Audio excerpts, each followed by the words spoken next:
Good morning, students. So, in my third class in software engineering, I am going to discuss about software development life cycle and its different models.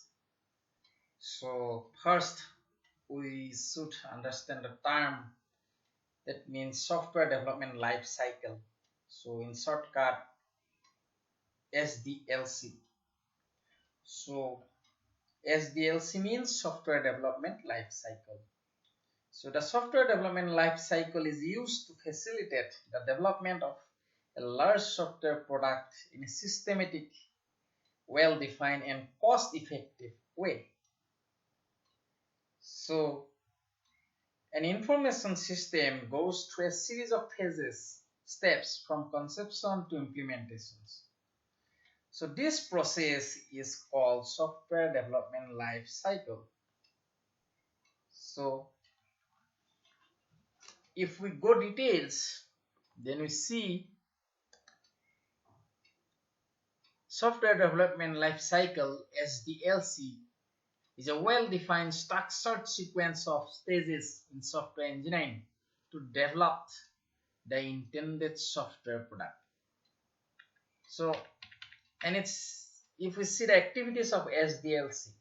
So SDLC provides a series of steps to follow to design and develop a software product efficiently. So SDLC framework includes following steps.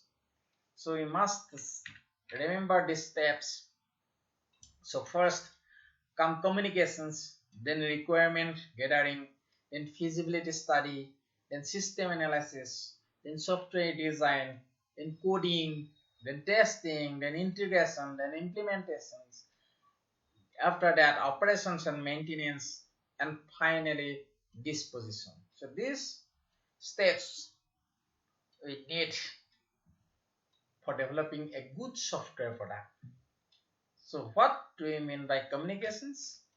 So in basic things, this is the first step where user initiates the request for desired software product. Just communicate how user or customer need what type of product. Next, requirement gathering means in the steps onwards, the software development team works to carry on the project. So team holds discussion with various stakeholders from problem domain and tries to bring out as such information as possible on their requirements. So the requirements are contemplated and segregated into user requirements, system requirements, and functional requirements.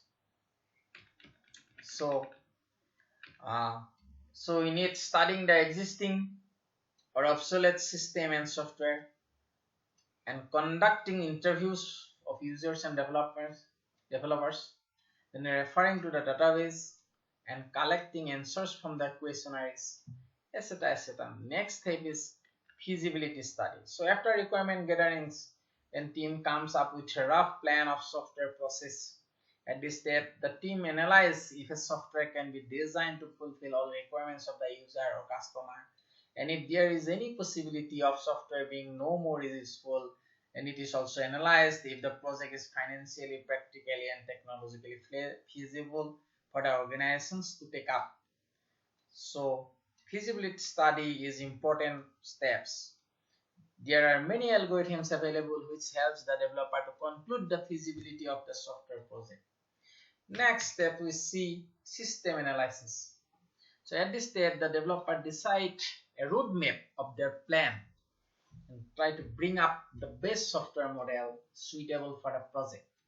So system analysis includes understanding of software product limitations, learning system, related problems, or change to be done in existing system beforehand, identifying and addressing the impact of project on organizations and personnel, etc. The project team analyzes the scope of project and plans the schedule and resource accordingly. Then step is software design. So the next step is to bring down the whole knowledge of requirements and analysis on the decks and design the software product. The inputs from user and information gathered in the requirement gathering phase are the input of this step. The output of this step comes in the form of two design, logical design and physical designs. So engineer produce metadata and data dictionaries, logical diagrams, data flow diagrams, in some cases pseudocodes. Next, coding. So in this step is also known as programming phase. So implementation of software design starts in terms of writing program codes in suitable programming language and developing error-free executable programs efficiently. Then final is testing. So a testing phase, an estimate says that 50% of all software development process should be tested. Error may ruin the software from critical level to its own removal. So software testing is done while coding by the developers and through testing conducted by testing experts at various level of code such as module testing, program testing, product testing, etc. etc. Next phase is integrations. So software may need to be integrated with the libraries, databases, and other programs. So this stage of software developing life cycle is involved in the integration of software with the outer world entities. Next phase is implementations. This means installing the software on user machines.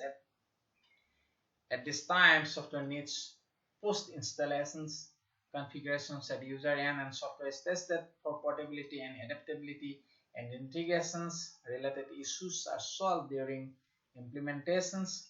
And finally, operations and maintenance. So this phase confirms the software operations is in terms of more efficiency and less errors. If required, the users are trained on and edit with the documentations on how to operate the software and how to keep the software operational. So the software is maintained timely by updating the code according to the changes taking place in the user and environment for technology. This phase may face challenges from hidden bugs and real world unidentified problems. So this is the some steps or phases of SDLC, software development life cycle. So, and this type of SDLC, based on these, some models are developed, so which are known as SDLC models. So SDLC models are nothing which follows the SDLC cycles, software development life cycles. So we have different types of SDLC models. So here we discuss one by one. Now first, if we see, first come waterfall model. So waterfall model, so software development paradigm helps a developer to select strategy to develop the software. A software development paradigm has its own set of tools, methods, and procedures, so which are expressed clearly and define software development life cycle. So a few software development paradigm or process models are defined as follows. First is waterfall model. So waterfall model is the simplest model of the software development paradigm. All phases of SDLC will function one after another in a linear manner, one by one. That means when first phase is finished, then only second phase will start, and so on. So if you see the basic scenario of waterfall model, so we have six phases in waterfall model. First is requirement gathering, next step system analysis, then coding, then testing, then implementations, and after finally operations and maintenance. So this model assumes that everything is carried out and taken place perfectly as planned in the previous phase, and there is no need to think about the past issues that may arise in the next phase. So this model does not work smoothly if there are some issues left at the previous step. So the sequential nature or linear nature of model does not allow us to go back and undo or redo our actions. So this model is best suited when developer already have design and development similar software in the past and are all of its domains. So this model is very simple. So sometimes in some books this model have also 7 phases. So feasibility study, first phase, next requirement analysis and specifications, next design and specification, next coding and module testing, next integration and system testing, next delivery, next maintenance. So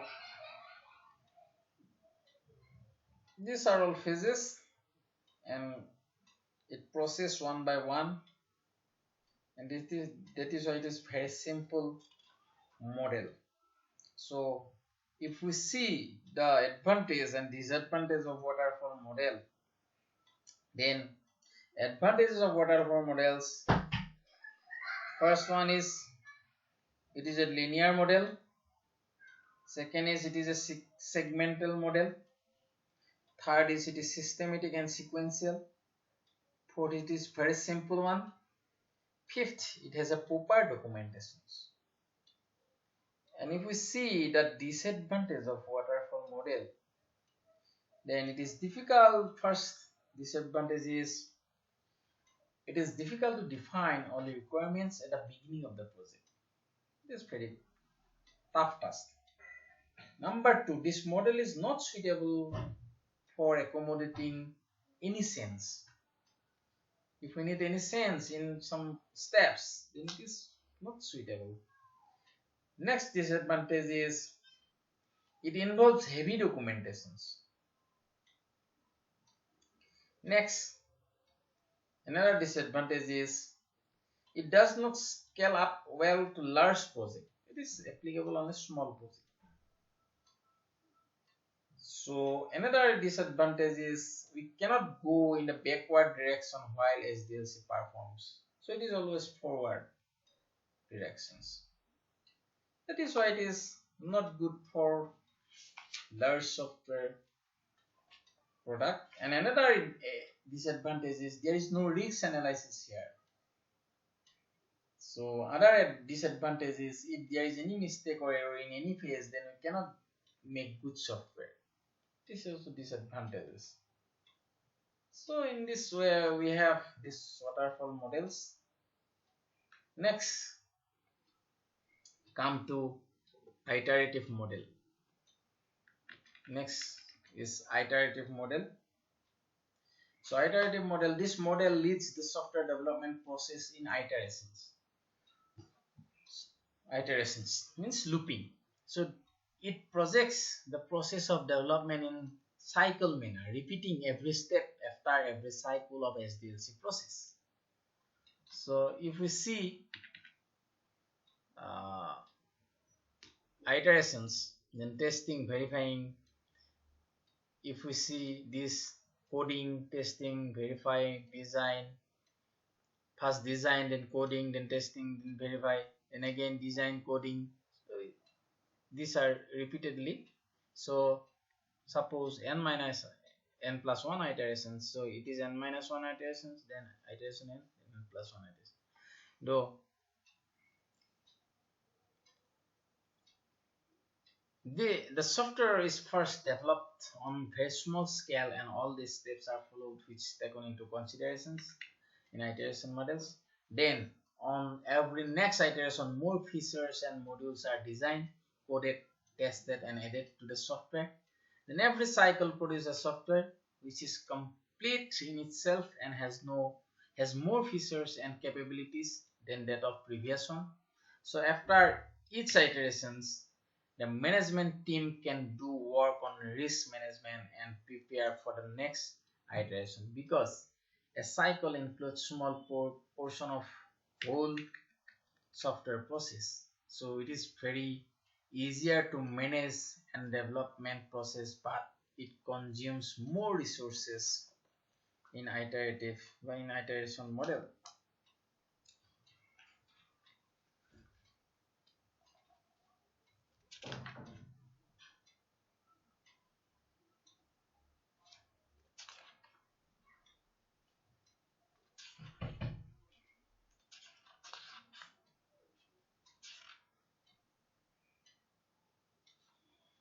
So now the third one is spiral model.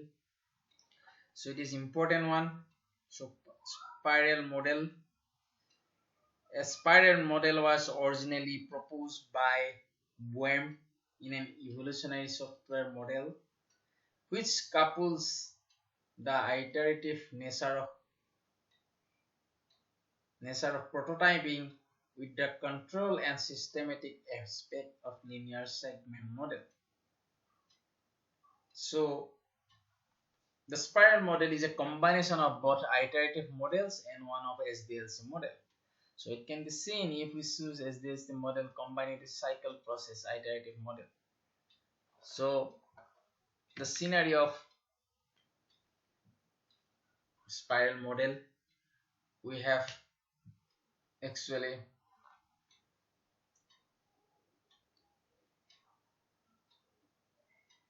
four quadrant. Okay, four quadrant, and each phase in this model is split into four sector or quadrant. So first quadrant consists determine objective, determination of objective or objective identifications. Next, second phase is actually alternative evaluations or evaluate alternative, identify, resolve risks. Next, development, verify next level product, and then finally fourth quadrant consists of plan next phases. So the goal of spiral model of software product is to provide a framework for designing such process guided by risk level in the project at hand. So Boehm in 1989 defined risk management as a discipline whose objective are to identify, address, and eliminate software risks items before they become either a threat to successful software operations or a major source of expensive software rework. So the spiral model focuses on identifying and eliminating high-risk problems by careful process design, rather than treating both trivial and severe problems uniformly. So if we see this four quadrant, 1, 2, 3, 4. So the first quadrant here, the first quadrant is actually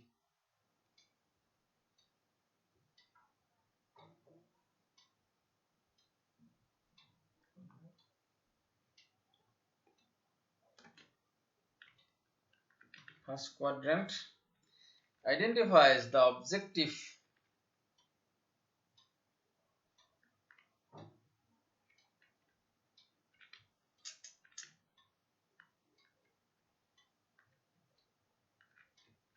Yes, the first quadrant identifies the objective of the phase and the alternative solutions possible for the phase under considerations.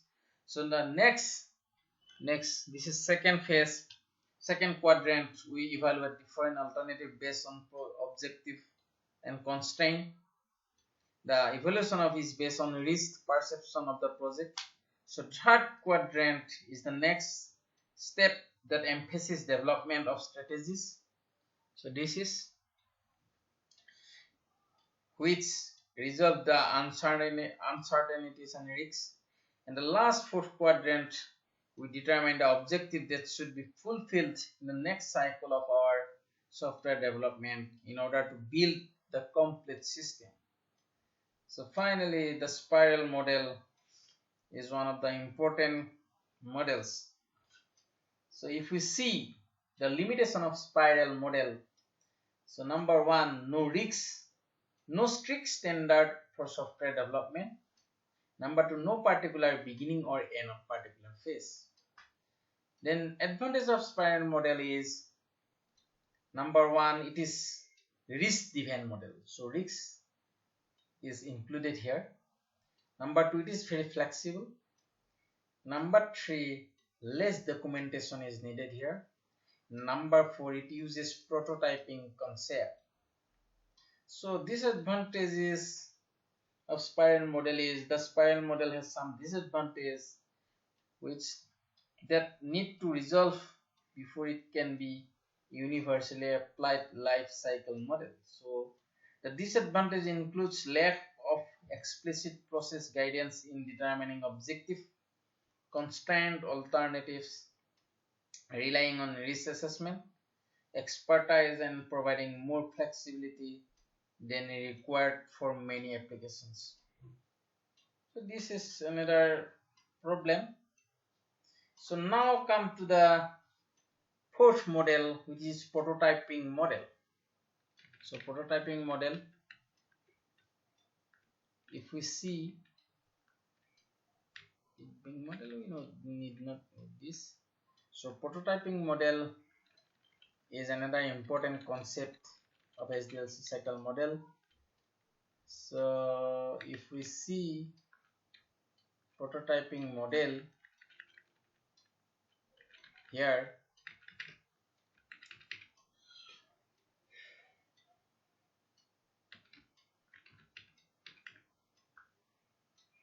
it is always happens that a customer defines a set of general objectives for software but does not identify details input processing or output requirements. So prototyping begins with communications. Developer and customer meet and define the overall objective of the software, identify whatever requirements are known, and outline areas where further definition is mandatory. So first, a quick design then occurs. The quick design focuses on representation of those aspects of software that will be feasible to customer or user. So the quick design leads to construction of a prototype, and the prototype is evaluated by customer or user and user to define requirements for the software to be developed. An iteration occurs as the prototype is turned to satisfy the needs of customer, while at the same time enabling the developer to better understand what needs to be done. So prototyping model is also use some concept of iterative models. So advantage of prototyping model, it is suitable for large system, for which there is no manual process to define requirements. Number two, user training to use the system. So system training, quality of software is good, requirements are not freeze, etc., etc. These are the advantages of prototyping model. So limitations or disadvantages of prototyping model is it is difficult to find all requirements of the software initially. It is very difficult to predict how system will be after development. So this is about the prototype models. So today I stopped with these four models of Sdlc models. First one we know it is waterfall model. So next is iterative model, then third is spiral model, and fourth is prototype models. So I conclude my class today. So hope you are satisfied with this class, and I come with the next new topic in the next class. Thank you.